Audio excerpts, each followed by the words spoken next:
这是当代世界第一最痛心的一杆失误。平时信手捏来的长台竟然遗憾未尽，更倒霉的是留下了绝佳的带口进攻，但由于手握超分的缘故，所以小特依然淡定如初的返回休息区。殊不知满眼都是奖金的火箭早已将其视为待宰的羔羊。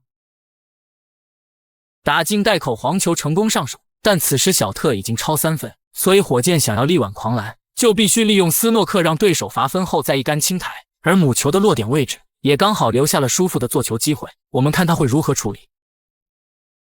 踢走绿球，母球丝毫不差地躲在咖啡球身后，抬手就是一杆高质量斯诺克。小特龇牙咧嘴地看着台面，此时彩球几乎都在原有点位，稍有不慎就有可能碰到惨遭罚分，更何况还不能因此漏球，所以必须要做到小心谨慎。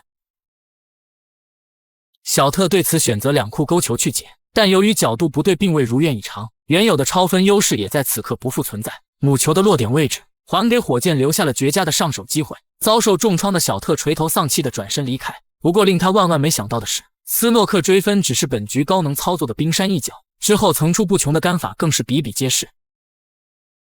此时两人比分不相上下，火箭只需轻台就能扭转乾坤，但遗憾的是这杆力度过小，导致母球精疲力尽的停在半路，并未衔接到任何下球机会，火箭也不得不转为防守静待时机。也正是从此刻开始，一场酣畅淋漓的反杀盛宴正式拉开帷幕。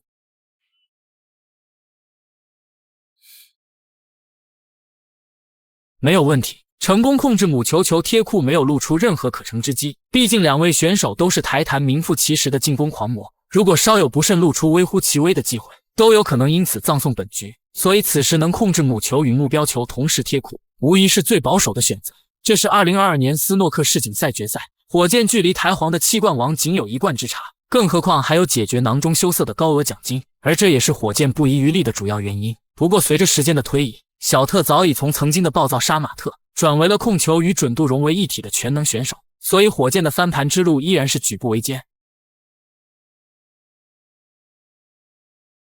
火箭这杆出现失误，母球回防的途中误打误撞的碰到粉球，影响线路。两颗球的落点位置虽然露出进攻机会，但母球贴死库边非常影响触杆效果，所以小特深思熟虑后，还是忍痛割爱的选择防守。而两人本局的状态就犹如针尖对麦芒，毫不相让，生怕一不留神导致之前的努力功亏一篑。不过也正是这种针锋相对的姿态，才让球迷看到了进攻选手罕见的防守对拼。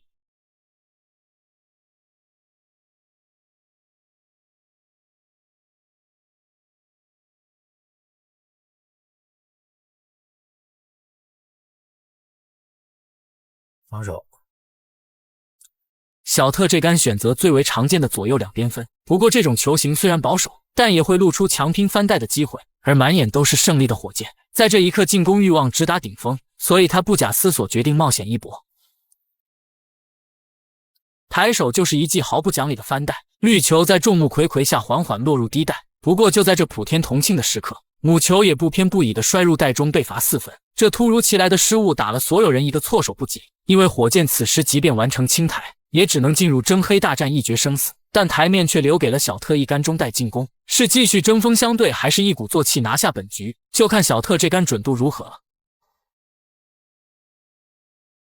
太难受了，来之不易的上手机会却以失败告终。更为致命的是，返还给了火箭最擅长的中带进攻。小特对此恋恋不舍地返回座位，因为他知道即将进入最为激动人心的抢黑大战。毕竟台面并没有过于刁钻的球型，以火箭的实力，清台不在话下。